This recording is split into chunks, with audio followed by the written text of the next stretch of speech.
হরে কৃষ্ণ। কার্তিক মাস পড়ে গেছে, আর তোমরা জানো এই কার্তিক মাসে কিন্তু প্রত্যেক দিন সন্ধ্যেবেলা দীপদান করতে হয়।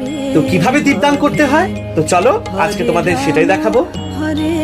তো দেখো বন্ধুরা, একটা মাটির প্রদীপ ভালো করে ধুয়ে সেটাকে শুকিয়ে নিয়েছি, তারপর এটাকে রূপোর থালায় রেখে দেব। আর এই দীপদানটা আমি শিখেছি আমার মায়ের কাছ থেকে, ইস্কন মন্দির থেকে।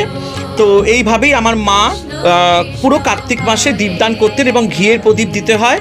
তো দেখেছো আমি একটা প্রদীপ মানে তুলোর সলতে নিয়ে সেটাকে ভালো করে চ্যাপটা করে নিয়েছি তলাটা, যাতে প্রদীপে সেট হয়ে যায়।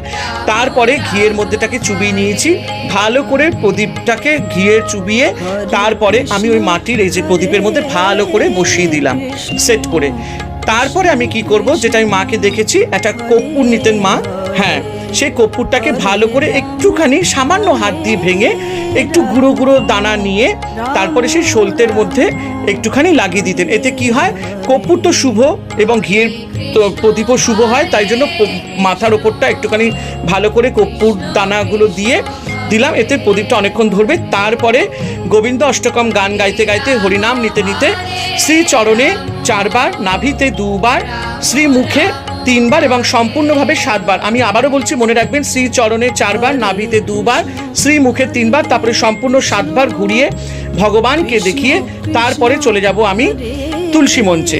সেখানেও আমি এইভাবেই 4 বার, 2 বার, 3 বার, তারপরে সম্পূর্ণভাবে 7 বার এভাবে ঘুরিয়ে আমি তুলসী মহারানীকে এভাবে প্রদীপ দেখাবো। তারপরে পরিষ্কার জায়গায় আমি রেখে দেব, এবং পাশে যদি পুকুর বা গঙ্গা থাকতো তাহলে তো তাকে প্রদীপটাকে ওখানে ভাসিয়ে দিতে হয়, কিন্তু আমার তো এখানে নেই, তো আমি এখানেই রেখে দেবো।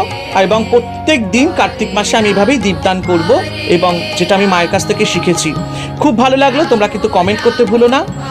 হরি বল, হরি বল, জয় গোপাল। সবাই ভালো থেকো, আনন্দে থেকো। হরে কৃষ্ণ, হরে কৃষ্ণ, হরে